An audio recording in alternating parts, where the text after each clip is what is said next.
Göbekli Tepe itself was the end of a process, not the beginning of a process. It was something that marked, it was a marker. It was something that brought together the best of everything that they'd accumulated and created it in one place. Göbekli Tepe wasn't sealed by time, it was sealed by people. Beneath the stone circles, archaeologists found a passage that goes down on purpose, carefully carved, deliberately shaped, and then suddenly stopped. What lay beyond wasn't a tomb, it wasn't storage, it was evidence that 12,000 years ago, humans were already deciding who was allowed to remain human and who was not. In southeastern Turkey sits Göbekli Tepe, a 12,000-year-old site older than Stonehenge and the pyramids, often called the birthplace of civilization. As of right now, it is the oldest temple of this complexity that we have ever found. For decades, archaeologists believed it was all discovered. That changed during a recent investigation. Archaeologists detected a sealed space beneath the mound that showed no signs of natural collapse. The structure went deep into the ground, with features interpreted by some researchers as airflow channels. When they finally opened it, they did not find tools, offerings, or a burial. What they found wasn't shocking because it was strange. It was shocking because it showed how early humans decided who was allowed to remain human and who wasn't. A small group of senior archaeologists never felt fully satisfied with how Göbekli Tepe had been studied. Together, they had spent more than 10 years reading excavation reports, walking the plateau season after season, and comparing it to other early Neolithic locations. According to colleagues, the group was known for an almost obsessive familiarity with the mound. They could point out inconsistencies in old maps from memory and recall which areas were excavated quickly and which were left untouched. That is where their doubt began. The archaeologists repeatedly returned to the same concern. Göbekli Tepe was being treated as if it existed only on the surface. Most excavation efforts focused on the visible enclosures, the T-shaped pillars, and the carved reliefs. According to reports, the group believed this focus created a blind spot. They argued that a place capable of such planning was unlikely to limit itself to what could be seen above ground. Over time, that belief hardened into a working idea. They suggested that Göbekli Tepe was not just built upward, but inward. Some believed parts of the site were intentionally hidden, either sealed during use or left buried from the beginning. The archaeologists pointed to unusual gaps in excavation zones and areas of bedrock that were mapped but never fully examined. Frustration grew as new seasons passed without addressing those areas. Eventually, discussion turned into action. Rather than push for immediate digging, the team chose a cautious approach. They assembled a small research group focused on non-invasive methods, including geophysicists and survey specialists. Their goal was specific: look beneath the limestone plateau without disturbing it. The aim was not to prove a theory, but to determine whether unexplored voids might exist at all. Gaining approval was not simple. Göbekli Tepe is heavily protected, and excavation decisions are closely monitored. After months of review, permission was granted for subsurface imaging only. No digging, no stone removal, just imaging. With approval secured, the focus shifted from suspicion to direct investigation. The scanning work began quietly. The archaeologists relied entirely on ground-penetrating radar, moving slowly across sections of the limestone plateau that had long been considered unremarkable. These areas were chosen precisely because they sat outside the famous stone circles, zones most researchers had passed over for years. At first, the scans returned exactly what everyone expected: dense limestone, solid bedrock, uniform readings suggesting nothing of interest.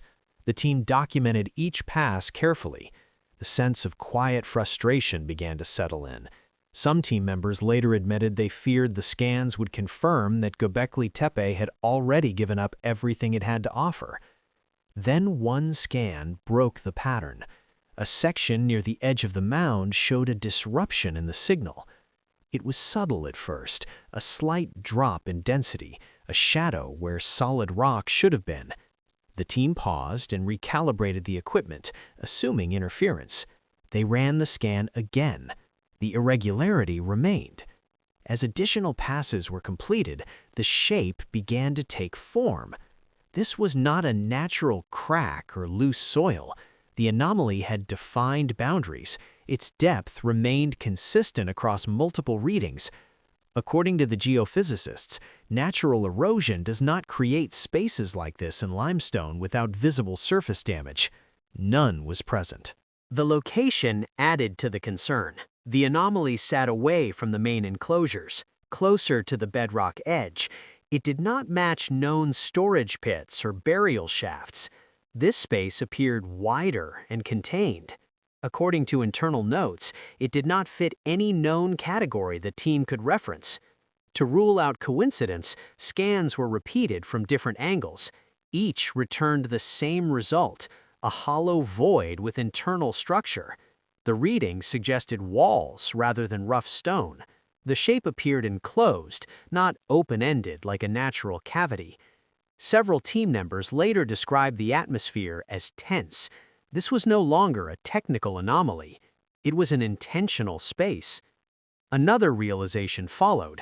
This part of Göbekli Tepe had not been ignored by chance. Earlier excavation maps showed the area marked but never opened. According to some researchers, this raised an uncomfortable possibility that earlier teams may have noticed something here but chose not to pursue it. What became clear was that scanning alone could not answer what this space was. Once surface work began above the anomaly, progress slowed immediately. Careful removal of overlying material revealed a narrow opening cut directly into the limestone bedrock. It was not wide enough for easy access and not shaped like an ordinary cave mouth. According to excavation notes, its edges were clean and deliberate, showing tool marks rather than natural breakage. This was an entrance that had been made. What stopped the team was what blocked it. The opening was filled with a dense black substance that did not resemble local soil, limestone debris, or any known natural deposit. It was uniform in color and texture, pressed tightly into the stone. There were no gaps, no loose edges, no signs that had shifted over time. This material looked placed, not fallen. Some members described unease as they realized this was not just a blocked entrance, it was a sealed one. The black material showed no signs of weathering, no cracks from heat, no erosion from water, no signs of collapse. This suggested it had remained stable for an extremely long time. The seal appeared to have done exactly what it was meant to do. The team stopped physical work and shifted to documentation.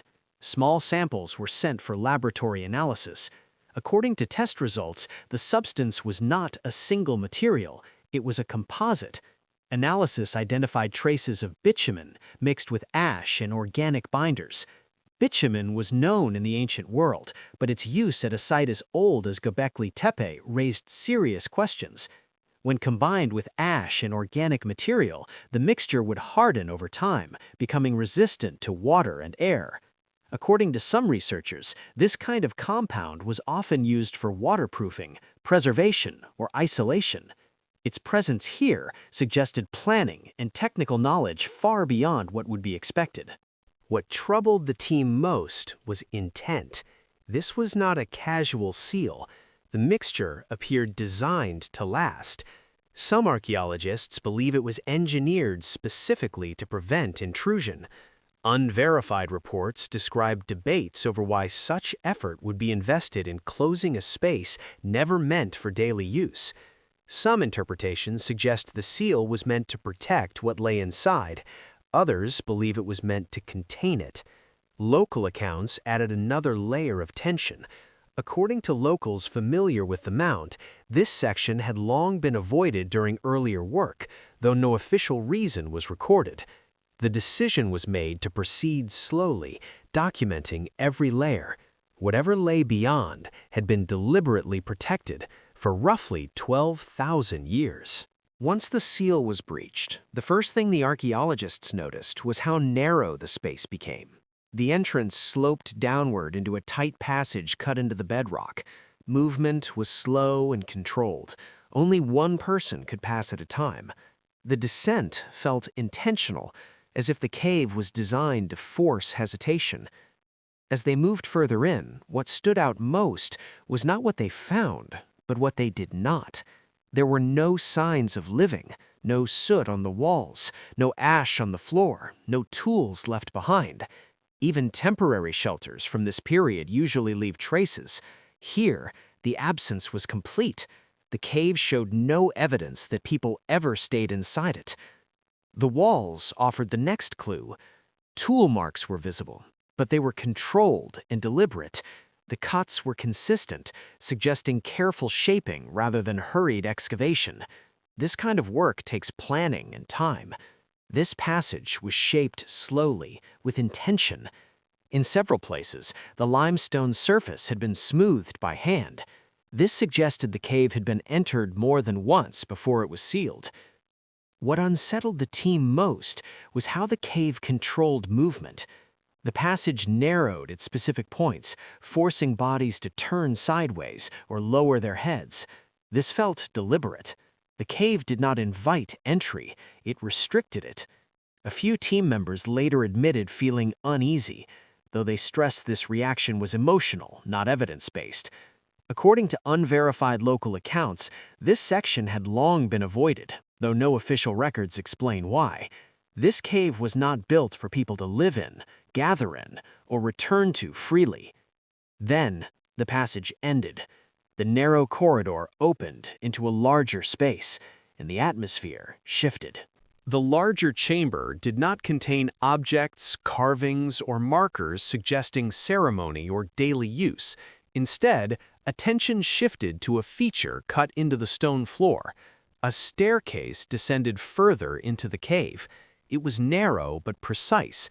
Each step was uniform in height and width, carved carefully rather than roughly shaped. This was not the type of staircase made quickly. It showed planning. When the team examined the steps more closely, another detail stood out. The surfaces were worn smooth. This was not erosion from water or natural stone movement. The wear was consistent with repeated human contact. People had walked these steps many times before the cave was sealed. A staircase used repeatedly suggests purpose. It suggests intent over time. At the bottom stood a stone wall. There was no doorway, no gap, no visible seam, just a flat stone surface blocking further movement. This was the moment confusion set in. Staircases are built to reach something. This one stopped without explanation. The archaeologists began debating what they were looking at. One group believed the wall was intentional from the beginning. The staircase was designed to control movement. People were meant to descend, reach the wall, and stop. Others believed the wall may not have been part of the original design. The staircase once led to an opening that was sealed later. A third view focused on behavior. The wear on the steps suggested repeated descent without entry. People may have walked down knowing they would not pass the wall. The act of approaching and stopping may have been the purpose itself. To move beyond debate, the team turned to imaging. Non-invasive scans examined the stone wall. The results shifted the conversation. Behind the wall, the scan showed a defined, enclosed space, a chamber. It was not a natural cavity. It had clear boundaries. The staircase no longer appeared pointless. It led directly to something that had been intentionally sealed away. Opening the wall was treated as a controlled operation. The stones were removed one at a time and documented before being lifted away. Its construction showed planning, effort, and permanence. Whatever lay behind it had been intentionally sealed off. Behind the wall was a small chamber, completely enclosed and cut into bedrock. There were no side spaces, no markings, no features meant for access. The room was too small for people to enter freely or remain inside for long. The space appeared designed to isolate whatever was placed there. At the center were several skulls. There were no full bodies, no skeletons, just skulls positioned in a deliberate arrangement. They were not scattered or piled. They were placed with spacing and alignment that ruled out collapse or chance. This was placement. The skulls showed extreme elongation. Each cranium extended backward far beyond natural variation. The deformation was symmetrical and consistent, a pattern that only forms during life through deliberate cranial binding, where a child's head is shaped using wraps or rigid supports during infancy. What made this alarming was the absence of everything else. No bodies, no burial markers, no offerings, no identity. Neolithic burial practices in the region almost always preserve personhood. Skulls are usually displayed, revisited, honored. Here, they were separated, isolated, sealed away. The team began describing the find as removed from normal human identity. The extreme alteration and deliberate isolation stripped away what their society would have recognized as human. The cave was not a burial place, it was a boundary. And the question that haunted the team was not what these people became, but why their community needed them gone. For many years, Göbekli Tepe has been described as a ritual gathering place where early communities met to perform ceremonies and strengthen social bonds. The discovery of the sealed cave forces a different conclusion. Göbekli Tepe was not only a place of gathering, it was also a place of control. The cave shows that the builders understood how to restrict access and limit knowledge. They created paths that guided people forward, then stopped them. They sealed spaces permanently. This was done to keep something separate from the living community. This changes how early belief systems are understood. Belief was not only about worship or shared meaning, it was also about managing fear, fear of death, fear of transformation, and fear of things believed to be dangerous. The effort put into sealing the cave shows that these fears were taken seriously.